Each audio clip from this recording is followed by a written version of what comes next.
Hi, everybody. Welcome to another episode of Get Into It with Gila. I'm Gila Glassberg, your host, registered dietitian, and intuitive eating counselor. And today I have on Adina Erez. Hi, Adina. Hi, how are you? I'm doing great, and I'm so excited to finally get you on. No, we've been talking about this for literally, I think, a year. Yeah, yeah, Yeah. yeah, a year. And I like am a really big fan of yours. Thank you. So we'll just get started by saying, just introduce yourself. I like to ask people, where do you live and what do you do? Sure. Okay. First of all, thank you for having me. I'm really excited. Big fan of yours as well. My name is Adina Erez. I am a PA and I live in North Woodmere. Okay, great. So you have your own private practice, right? I Okay, so do. I would say like I don't know anybody else that does that. It's like kind of unconventional, I think. Yeah. So, like, walk me through it. Did you always know you wanted to be a PA? Did you want to be a doctor? Did you always want to have your own practice? Like, how did that come to be? So I never thought I would have my own practice. I still think it's bizarre and crazy. I think I always really wanted to be a PA. I either wanted to be a therapist or a PA or a Hmm. doctor. I love Hmm. and I'm definitely a nerd. I love to learn. I was always fascinated by the human body. I always loved science, and I think I went to like a basic school, and I didn't really know any. It wasn't so common to have like female doctors who were also mothers and balancing it all. And so I didn't necessarily know if that was like possible for me. But I definitely wanted to pursue medicine. And then when I was in seminary, I started really thinking seriously about it. And I looked into nursing. Neither of P- your parents are doctors or in the medical field? no, no, my dad's a Mm. lawyer, I'm a speech therapist. Okay. Uh, and I also was very inspired as a kid. Like I saw the doctors in my community like really going above, like just beyond. Like it was a deeper relationship. Like it wasn't just a doctor that you come for your sick visits. Like my family pediatrician growing up was definitely like involved in all the kids. It was like it was a community endeavor. It was beautiful, and That's that so always nice. inspired me. Like just not just the medical aspect, but the relationship. And and so I looked into like different options and I decided that PA was for me. Um, so I went to PA school and right away, I wasn't sure what I wanted to do. I got a job. A friend of mine ran the ER at Staten Island University Hospital and he got me a job working in subspecialty surgery. So I covered ENT, Hmm. urology, surgery, and I was like a brand new PA and there were no residents in the hospital. So like the PAs had like all this responsibility and I was like, How old were you? I was How old are 20. you? I remember like at night we would be on call for all three and I would carry three pagers. And I remember like calling my husband in the bathroom one night, like crying, like I'm terrified. And it was so scary, but it built me to like another level. Like when you're on call and you're the only one there and a level one trauma comes in and Mm. your neurosurgery, you literally have to like well, it really builds like a resilience in me and it really like you don't know what you know until you have to kind of figure it out. And I think it really built a lot of skill. Hmm. Um, and I loved it. I really loved it. I stayed there for about 4 years until I was pregnant, until I had my second baby. And at that point, the schedule was just very difficult. Like I was working like alternating days and nights, and it was just chaos. And Hmm. um, and so a doctor in the ER, like I was doing consults for them all the time, surgery consults, and she like approached me and she's like, I'm starting in urgent care, like come with me. And it seemed at that point like it just made sense. And I was like, you know what? Yes, I'm coming. I was still doing like per diem shifts in surgery. And then so I transitioned to urgent care. I was working in urgent care in Brooklyn and Long Island. And then I really liked it. Like I learned a lot and I really liked it. I was seeing like, 100 patients a day by myself and Wow. then started working in urgent care more in like the religious community in Williamsburg and Bar Park and just as like it kind of like we moved to the five towns and I decided just to like side hustle like I never really thought I was like you know what like just to make extra money like I'll start seeing patients in my house and do throat cultures and I was So doing it smart. like very random here and there like I was juggling both jobs and it started to get more and more busy and then COVID happened and like the whole thing like just really blew up. Like I never really envisioned doing this full time. About a year after I was doing that, I left my job, full time and started this. Um, this feels like an absolute dream. Like I love it. I love, love, love being in the community. I love, it's like it's amazing. Like the same kids come in and I know them and they're like, I have a relationship with them. I really love what I do. Like, thank Wow. God. And I started like, it's not just it's definitely conventional medicine, and I believe in conventional medicine, but we try to bring in like more holistic things also. I practice what I call like intuitive medicine, like Hmm. really just listening and going deeper and just trying to do like a multifaceted approach, like emotional, physical, and holistic, just really bringing all the aspects together. Wow, it's so cool. So basically, when you decided to become a PA and you were in school, and like it sounds like being a PA like spoke to all your strengths and all your interests, like were you happy with your choice right away? Like were you like, yeah, this is what I want to do for sure? Like, you know how some people like they change their mind when they're in school, or like when you were in school, you're like, yeah, this is what I want to do. I felt pretty like I think making the actual decision was scary. Like it's a big commitment and it's, PA school is really rough and getting in and all that is a challenge and a process. But I think I felt pretty confident that's what I wanted to do. Like I said like before, like the only thing I kind of explored was like psychology and becoming a Hmm. therapist. I think that medicine played to more of my strengths and like, just practicing medicine is definitely placed a lot more of my strengths. And I think at that point, like I probably would have been like the most like codependent therapist ever. My husband actually said he's like, you're not being a therapist, and he was right. Um, and I think a lot of what I do is therapy. Right, right. So thank God I love that part. And yeah, I think I felt pretty confident that I wanted a PA. Like I was pretty sure. And then when you started working like in that, it sounds like high stress environment of the emergency room, like it sounds like it was really hard, but like you really liked it. Did you like the fast pacedness? Did you like that you were learning a lot? I'm definitely an Like, adrenaline junkie. yeah. I think I had a lot of imposter syndrome. Like I felt like I was this young, like, you know, PA school, like you learn a lot. They're literally like it's literally trying to jam pack, Hmm. entire medical curriculum in 2 years. And it's Wow. only one didactic. So you're in the classroom for 1 year. So they're pouring just Wow. so much, retaining a lot of information, but you're not necessarily putting it into practice, Hmm. and you get out and you know a lot of facts, but like practicing clinically is so different. Like Right. you, I can tell you how the medication works and what medication to give, but really like pulling on it's a completely different skill than taking tests and doing well. Yeah. It's listening, getting good history, putting the pieces together. It's never like the patient isn't going to present like a board question of like Yeah. 33 it's Right. really Yeah. like questions. And I think Yeah. that um like I remember that I was on call one night and I actually was like I was carrying the urology pager and a patient came in with like a very rare condition that I knew the condition, like I learned about it. Like I happen to be I'm a good student, like I can retain a lot of information. So I knew exactly what it was and I knew what to do. But sorry, my computer is really No problem. useful today. 1 second, I'm just pulling it back up. You're good.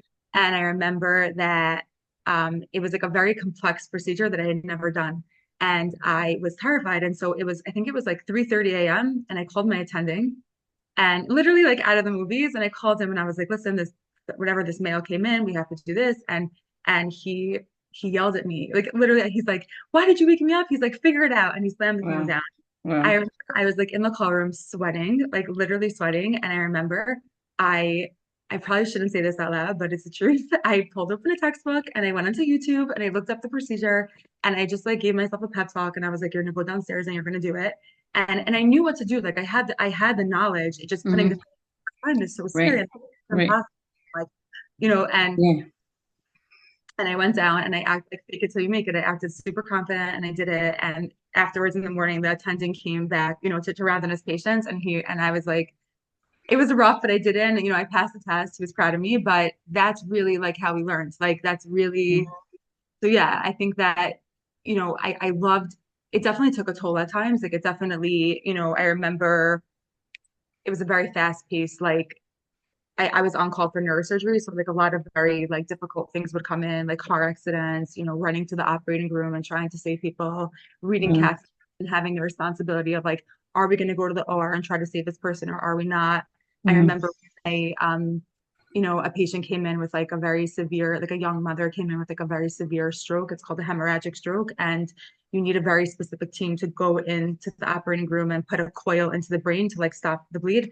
And I remember it was the middle of the night and we didn't have a proper team on call. And I called the neurosurgeon and he's like, we have to wait till the morning. And the patient wasn't going to make it until the morning. And I remember just like feeling so, first of all, I was like affirmed you, like, just doing Wow. whatever you can in your life, but also just, like this is real life. Like I remember being Right. a little kid and like making these big decisions. But I think ultimately, I'm so grateful for all that experience. I think I learned a lot. It really built me.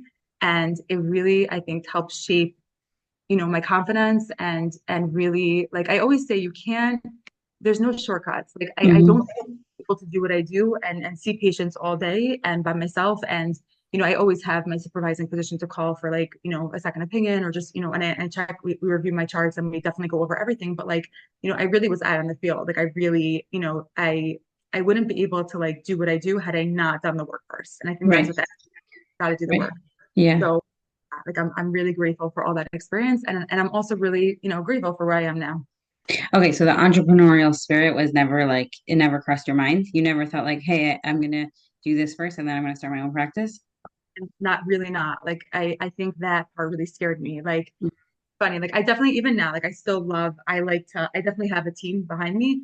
I like to really focus on the clinical and that's my niche. I don't know. I think I definitely developed some like entrepreneurial business stuff over the years, but it's not, I don't like see myself that way at all. So you just see yourself more as like the clinical person, and then like your team kind of like supports you and all the other stuff. I'm a dreamer. Like I'm definitely a dreamer. I have like a lot of ideas. I get very excited about things. I'm not like super practical. So like my team is more practical. Like I'll How just did put you build a team though? Like just to be technical, like how did that happen? Like you're like, oh, were you independent? Like independently, I'm gonna do through it was cultures from my house, and then all of a sudden somebody's like, hey, can I be your secretary? Like how did that work? more like rock bottom. If you know me, that's very my type. Like I was drowning, completely drowning. And like I think when you're starting a business, it's very hard to like that first step of like, can I afford to hire someone? Do I Right, need to hire someone? Should I right, push myself more? Should I push myself less? It's very right. scary. Yeah. I remember it was actually during COVID. I was drowning. Like I was trying to do everything myself. And when like I find that's even a challenge now with running a business. Like you're so busy with the day-to-day stuff that you can't even you're in Mhm. survival mode and you need to get out of survival mode, but Yeah. you don't have time to even like think Yeah. about it in your head. So I remember I was completely drowning and I remember my kids were helping me. Like it was like a family endeavor. And I actually went to, everyone knows my right hand, Shira. She's like beyond amazing and really like my partner and a lot of the brains behind all of this. I went for like a eyebrow waxing to Minna, her mother, and I was telling her like whatever, we knew each other, and she's like, "Oh, my daughter Shira, like you should meet her." And I remember just like I didn't even like think twice about it. I was like, "Okay, yeah, sure," like very non-committal. And we ended up speaking and meeting, and the rest is history. Like we really play perfectly to each other's strengths. Like Shira's great with like details and she's very practical and she really like is a real doer and gets things done. And um I'm definitely like more of the dreamer and not so practical. And we're really a good team, thank God. Wow. So she kind of helped you get it off the ground, like to where Yeah, it so is now. Shira, like I really hired her. We laugh now because I was like, maybe you'll work like twice a week for me, like part time, and we like now she works beyond full time. So yeah, so Shira helped me expand in the sense that like I could focus more on the clinical and she could focus more on the back end and like which is really important and integral Yeah. to like just all of this and just licensing and all our billing and just she really just manages like all the back end stuff and now thank God Shira has a staff that works for her. Shira manages we have a girl that works remotely for us in Israel and we have a girl in LA to like manage all the different time zones and Wow. um yeah so That's thank amazing. God. What Yeah. like I don't even know this. Is it just your office now in Northwood Mirror, or do you have other offices? So the office is in North Woodmere, and then we do a lot of concierge medicine and telehealth. So that's that program, and then we also do we have IV drips. So it's Mhm. called drips, and that's more like holistic. So we do corporate medicine. We'll go into like offices and just give everyone flu shots, or we'll do like wellness for different like big companies. Was We that your idea? Yeah, that's my idea. Yeah. And we do so that also like we were doing a lot of that during COVID with like testing and Hmm. like that. So we decided like we just branched it over. We already had the infrastructure for all that. And then we really focus on wellness. We do like all kinds of IV drips, holistic medicine. We're always learning new things and trying to implement and put them into practice. And so like that's, it's beyond full time. So like she Yeah. has and we Do work you really well. feel like as an entrepreneur, you feel like you have flexibility, or do you feel like you're just like so busy with your business? Like, do you feel like you get to see your kids more, or you get to have that? Both, both, yes and no. I think that it like anyone who like, I don't know if balance exists. I think you have to create balance. I'm beyond grateful. Like at a certain point I was working 13-hour shifts for someone else and Mhm. I wasn't home. And I think just the fact that like, first of all, I work from home, which is like Right. really, really nice. Yeah.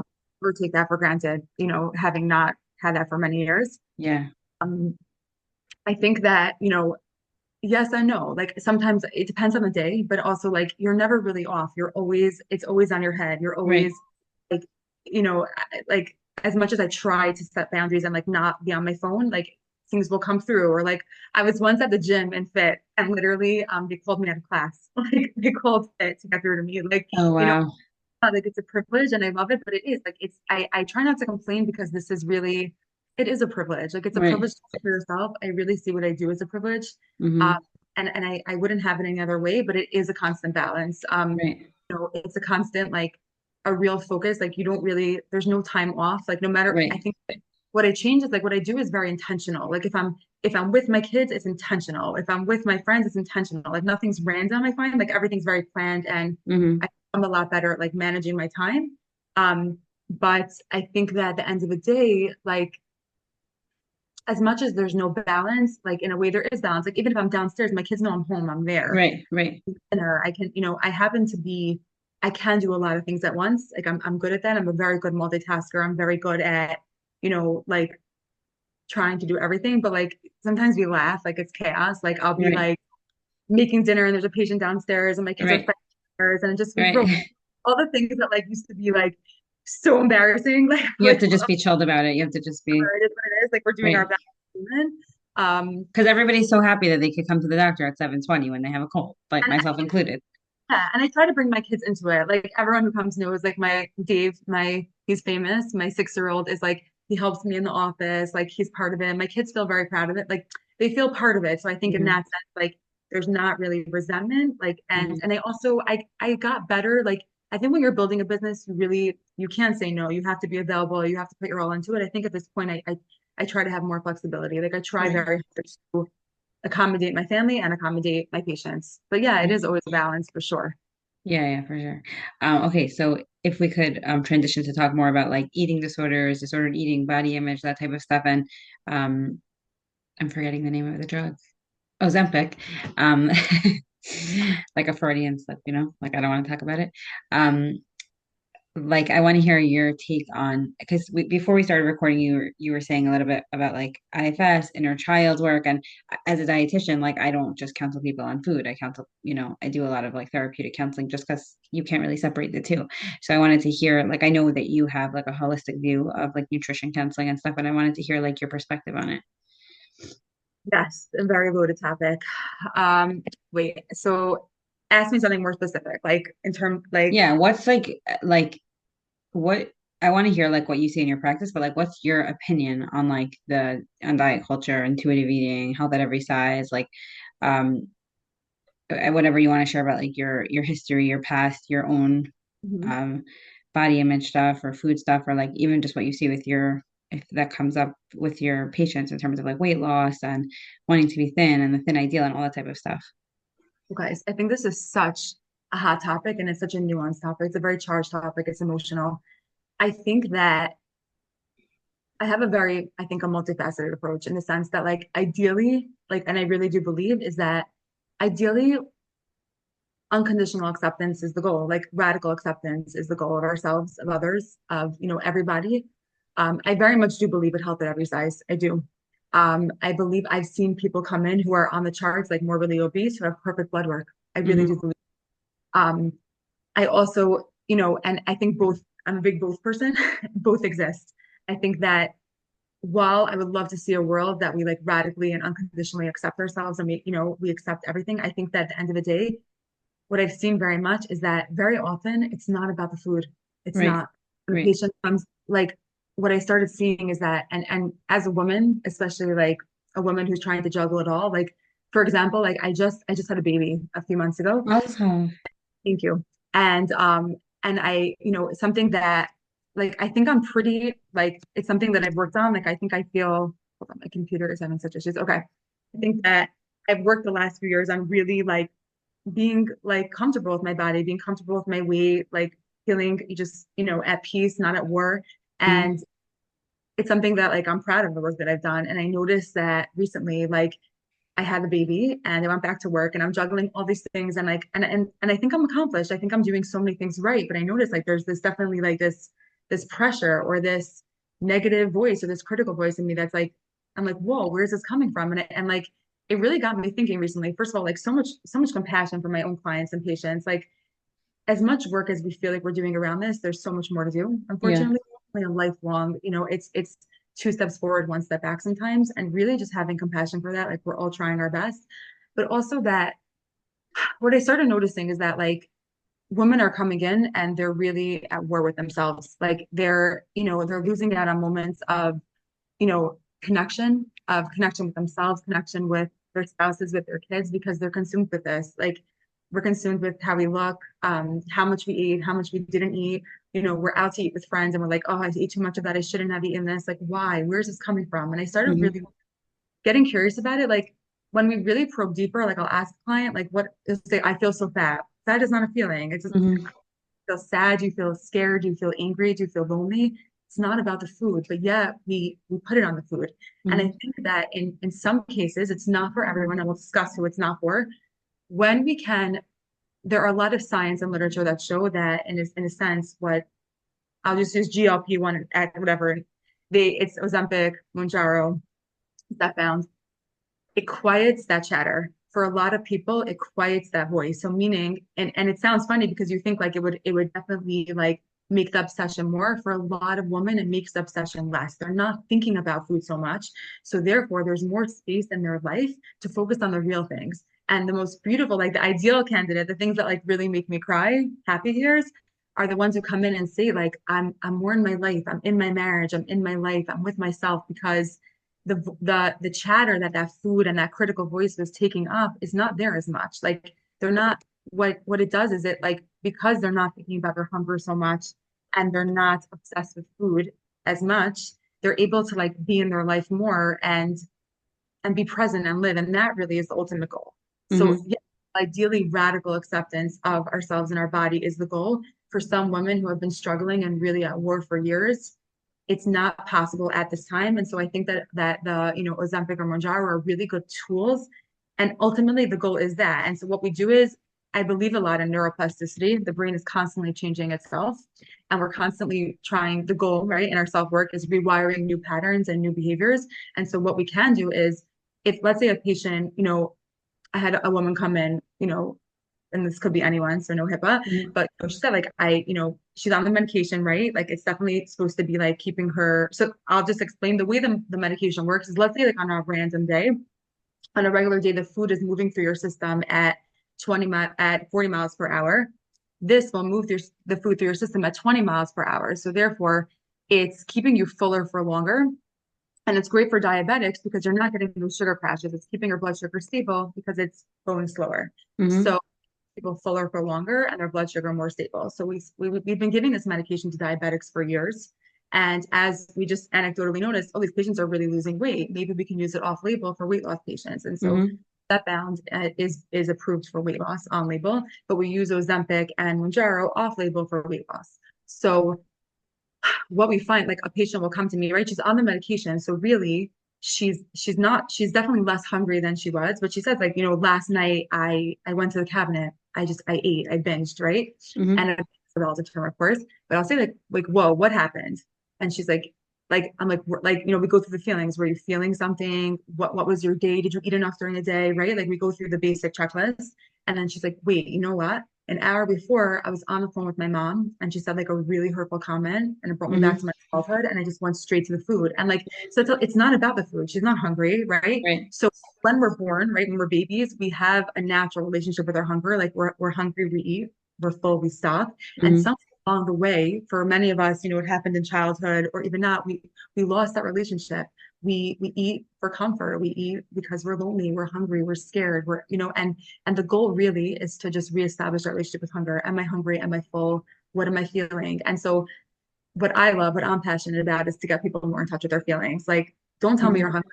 Tell me you're fat. What are you? Like, Mm-hmm. what are you feeling? And so for a lot of people, like when we start to, we're holding so much in our gut. And I believe also as like just just thinking about generational trauma, like how much trauma are we holding, Holocaust trauma, stuff that like this is our generation too. And when we like, I definitely believe it's definitely a controversial statement, but like we have so many just like, inflammatory bowel diseases as Jews, like Crohn's, like colitis, and like Mhm. we're holding so much in our gut. We're holding stress, we're holding emotions, we're holding feelings. And I think that when we can move that, when we can move our feelings, when we can learn to use our words and communicate, we really are just opening space for just such a richer life and a healthier life. Okay, so I want to stop you for a second just to like summarize. Like basically like I think that we agree that like it's not about the food. Like eating disorders aren't about the food. Eating disorders are about the feelings, right? So like the feelings that are often unmanaged, like feel unmanageable, like, rejection or anger, like those really strong feelings that we were never taught to feel. And we've learned through like, let's say a big part, I think, is diet culture. We've learned that like if we're restricting or we're skinny or whatever, like people will like us more, people will tell us that they like us more, we'll get more praise or whatever, and we learn through either habit or action. I know for my own disordered eating history that like when I did lose weight and I was into weight loss and I was into dieting, I did get a lot more attention and I got more sense of self, like, oh, this is me, like the healthy one, like the one who is good at dieting, whatever. It Like sounds we're being funny. like society tells us like this is the answer. This will Yeah. make you happy. This will Right. Right. X, Y, Z. And And it we does for like a little bit, just for a like little bit. they say, like when you win the lottery, right? Like it makes you happier for a little bit until not. But what you're saying is that something that you see in your practice is that Ozempic or these types of medications, they quiet the noise, like with intuitive eating, right? Like we teach people honor your hunger, respect your fullness. But because people have been dieting for, 10, 20, 30 years, they don't really know what hunger is anymore. Every time they feel angry, they feel hungry. Every time they feel hungry, they feel angry. They just don't know. So physically, like you're interfering with their hunger by delaying gastric emptying, like the by delaying Right. metabolism. We're not interfering with their hunger. We're basically we're giving them a more straight baseline, or we're giving them more consistency in their hunger. And so that they can then tap into, am I hungry? Am I full? So we use the medication as a tool. The goal is to get off of the medication and do it on your own. That's the ultimate But is goal. there a fear, like, do you have, like, we were speaking yesterday, like, about, like, fen and other medications that came out after years that they were really super harmful. Like, in the medical world, like, is there this fear that, like, maybe we are doing a disservice or we are Of buying course. into diet culture more?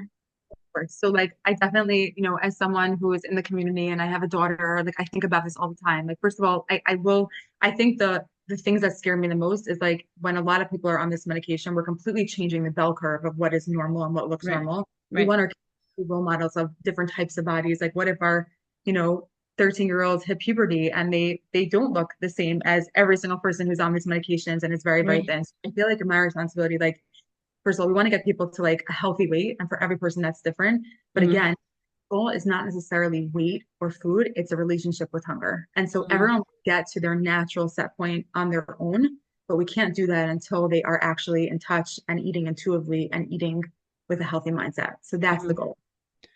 Do you fear that like the medication won't really help somebody get in touch with their hunger? Because once they go off the medication, like their hunger will just come back So with a vengeance? we do a lot of work around this, meaning we learn, so when they're on the medication, what I try to do is let people tap into their hunger cues. Am I hungry? Am I full?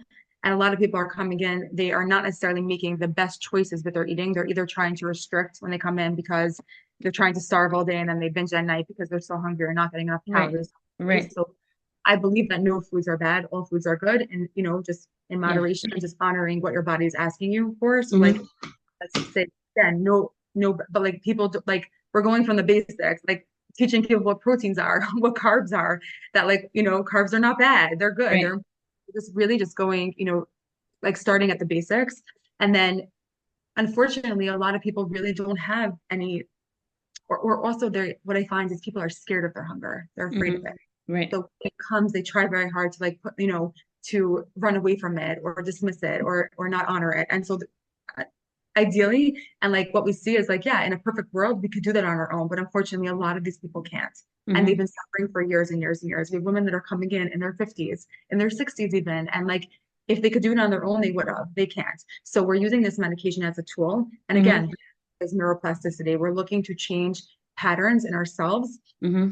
new relationships to food and our feelings. And so ideally, what happens is like it's a full picture. If someone comes in and we're teaching, so we do a lot of nutritional counseling also, right? Making sure they're getting enough calories, making sure that they're not losing too much weight too fast, and also making sure like it's my responsibility to make sure we don't get to an unhealthy weight and that we wean them off slowly. So we don't let them their hunger come back with a vengeance. We basically titrate the medication down very, very slowly and they go on maintenance. And as we're doing that, they learn the skills, they learn how to maintain.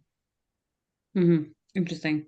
I feel like we might disagree. Like we might like agree to disagree on the whole Ozempic Yeah, thing. Because I feel like I guess like in the intuitive eating world, like it's not just I think this is where the misunderstanding is. It's not just radical acceptance.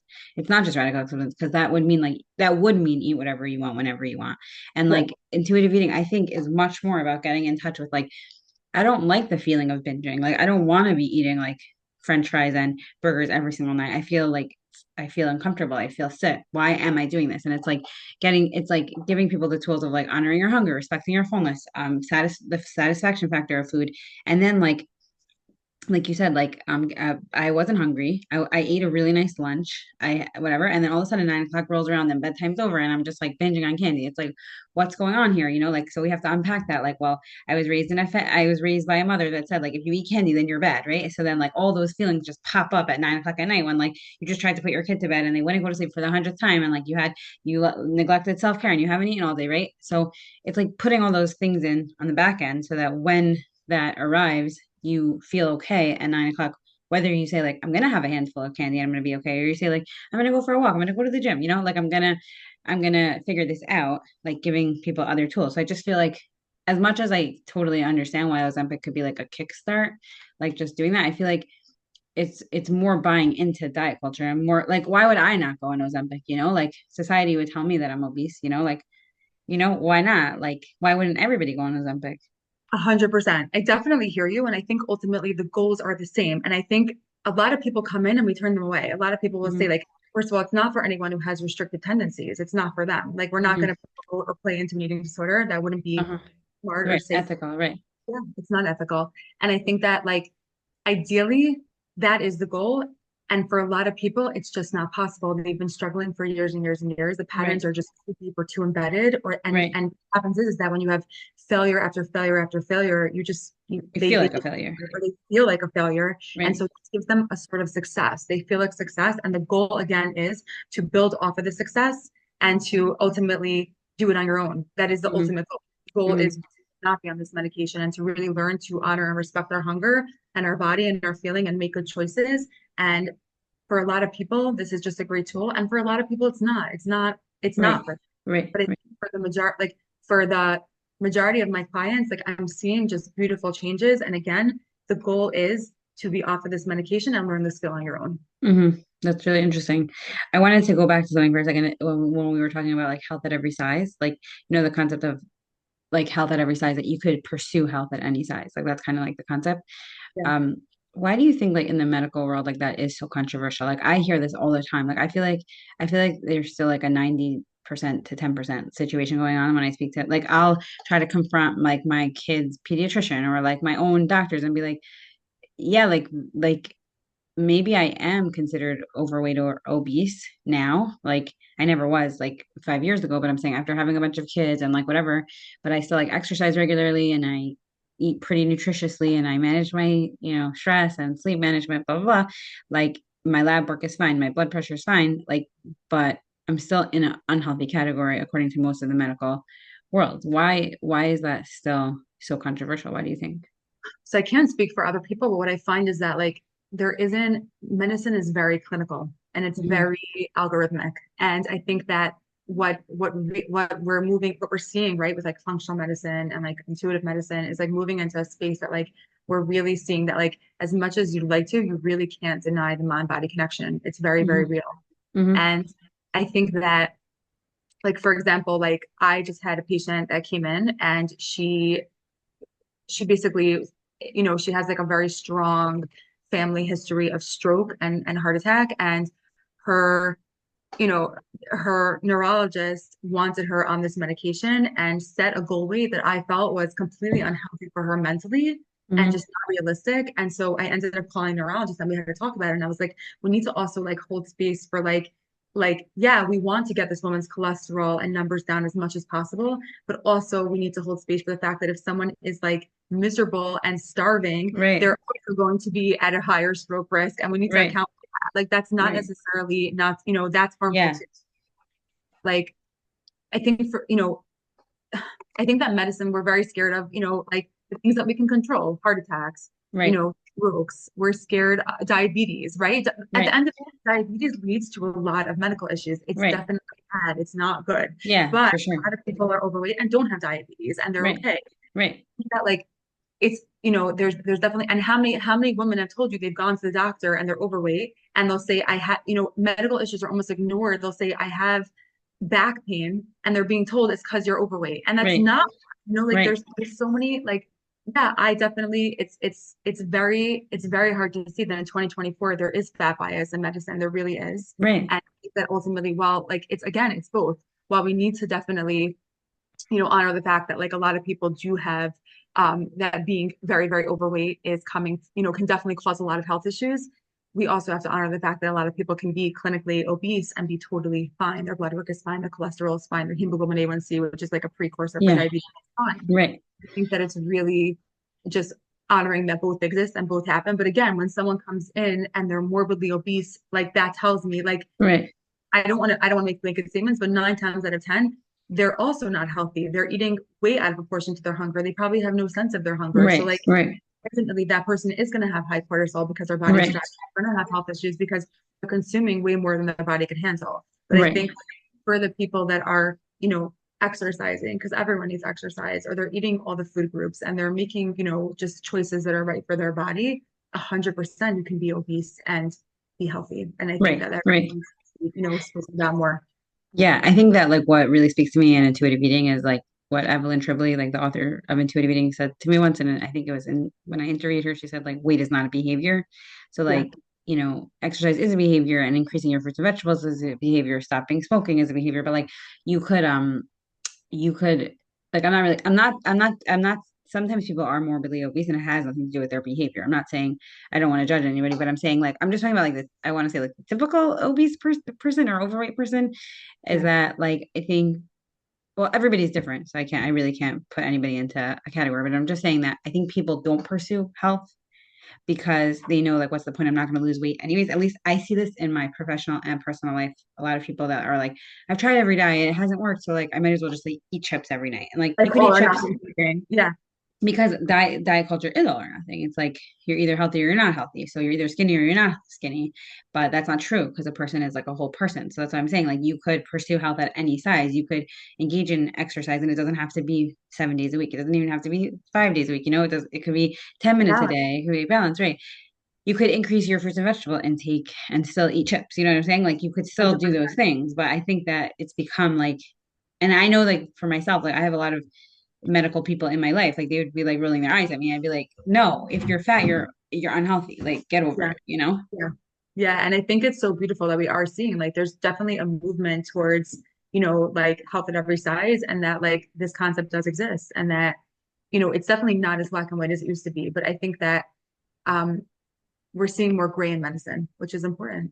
Yeah, it is really important. And I think that also you said that like, you have a daughter and like we're trying I mean boys also, but I'm saying we're trying to like change the narrative in terms of like intuitive eating, health at every size, body positivity, eating disorders, like what do you think something that we could do like either like professionally or personally as like a regular person doesn't have to be a clinician like to change the world a little bit more in terms of like body acceptance and being more open-minded to this type of life that like bodies Yeah. really could exist at any Yeah, size.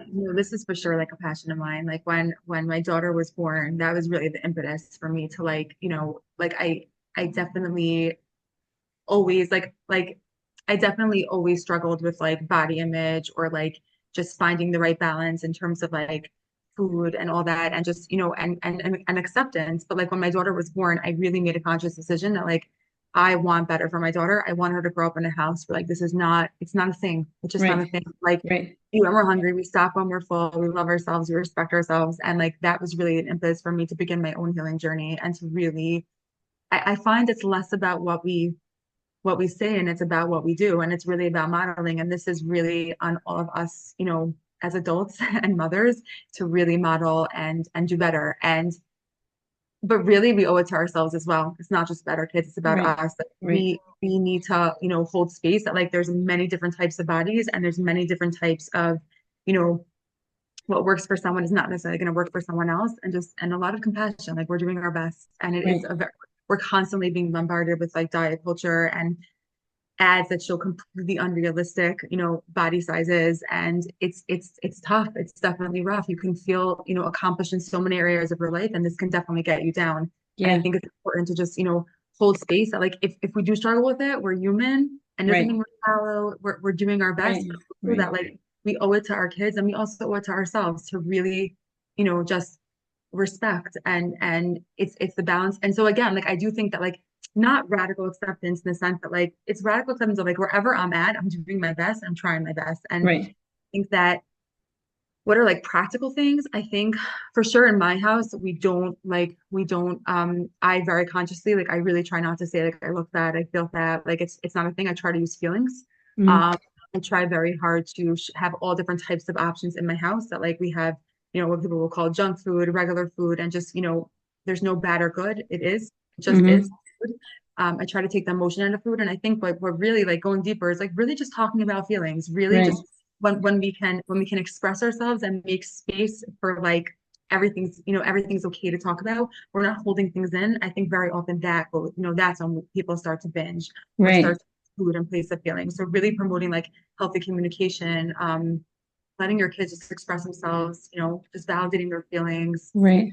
safe space for them, I think is really like those are like the integral foundational stuff. And then of course like like it happened to my daughter at her, like the doctor started talking about like, you really need to not eat it. And I was like, whoa, whoa, whoa, like Right. we're good. Right. We're good. Thank you. And Yeah. I was so surprised that in 2024, Yeah. like going there, like Yeah. it was very shocking to me. Yes. Yes. We are still ways to go, but I mean, we've come a long way, but ways to go. Yeah. And I love what you said about like your daughter. Like, I think that, having a daughter, like, definitely puts that in the forefront of our brain. Like we need to do better by our daughters, but also like for ourselves. Like like if we still like look in the mirror and be like, I look disgusting, even if you don't say it, like you're still giving off a message of like body hatred, and like body bashing, and it's like normal, or like, "Ugh, I shouldn't eat that, or why did I eat?" It's like that message is loud and clear for that girl Yeah, or like I boy. want, yeah, like our daughters cannot see mothers who are at war with themselves. Like it's not a thing. It needs to stop. Like we need to Right. stop being, we're doing so much, we're juggling so much. We live in such a fast-paced society. Like we're doing our best. And the last thing we need to is to be at war with ourselves. Like, and I think that that's really what, it's almost like thank God, it's almost like shocking to me when I do hear like I'll be at a Shabbos meal and so I'm like I thank God like we don't talk about that much in my house, and we don't like we try very hard not to say like derogatory things about our bodies and about ourselves. And Hmm. so it's been a real work. It really Yeah. has been Right. years making, and um I think that really like just a lot of compassion to what we are juggling and what we're doing and the pressure that we're feeling to even speak about ourselves that way or to ourselves that way. Right. But it's interesting. You must see it from a really interesting lens as a medical professional, because you're saying you're not a therapist, you're not a trained therapist, but you as a medical professional, you're still seeing like how stress could affect people's physical health. And like I always think that and like say that, but like as somebody who is actually like a PA, like you really probably see that. Like when somebody's like not Like, sleeping because they're stressed or because they are at war with their body, like they're probably like their cortisol is probably so high and they just can't like yeah, or even function just optimally. basic things like someone's coming in, they're getting like strep, every Right. month. Whoa, what's going on? Are you sleeping? Right. Are you eating? Are you stressed? Right. What are you going through? Like that, the body keeps score. I always say that Right. the body keeps score. Like it really like I really do believe that stress is the number one like correlation to disease. It really, really Yeah. is. Yeah.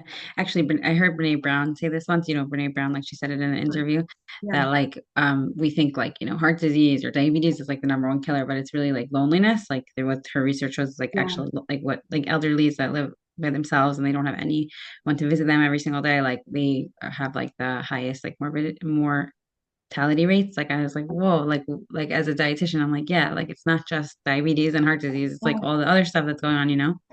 It's so true. And like all that affects our immune system and it affects our bodies, like our nervous system's ability to regulate and all those things directly correlate to disease. It's so true. Right. Like when they say like babies that aren't held, like they die, like we don't think about it like that. But like if you're not, Yes. don't have enough sunlight, you don't have enough physical touch, you just don't have enough like compassion, you don't have enough like love of your food, and you're feeling like miserable every time you take one bite, it's like affects your health. Yeah, it shows up in the body Right. 100%. Right. Anyways, this was amazing. We're Yeah. like coming to the end of the interview, but is there anything else you want to leave the listeners with, or just tell us where they can find you if they want to hear more about you? You can follow us on Instagram, Blue Glove Concierge. And I think that, I think this was such an important conversation to have. And I think it's really just, I would say to everyone, like, stay curious about like your hunger, stay curious about your patterns. Also hold space if someone chooses to go on this medication and you don't necessarily agree with it, like try to just like hold compassion for why they feel they need to make those decisions or why they feel they're at war with themselves. If someone's Yeah. struggling. Yes. I think that that's really important, by the way, in intuitive eating, that like not to be against other people. Just because like you don't agree with them doesn't mean that like you have Yeah, to hate them? yeah. I think my message would really be just like compassion and kindness to ourselves and others. We're doing our best. Beautiful. Yes, beautiful. Thank you so much for joining us. I know you're super busy. I really, really appreciate you coming on. I Thank you feel for having so me. honored. Oh, thank you. Yeah. Thank you so Thank much. you. Okay. Have a great day. Bye bye.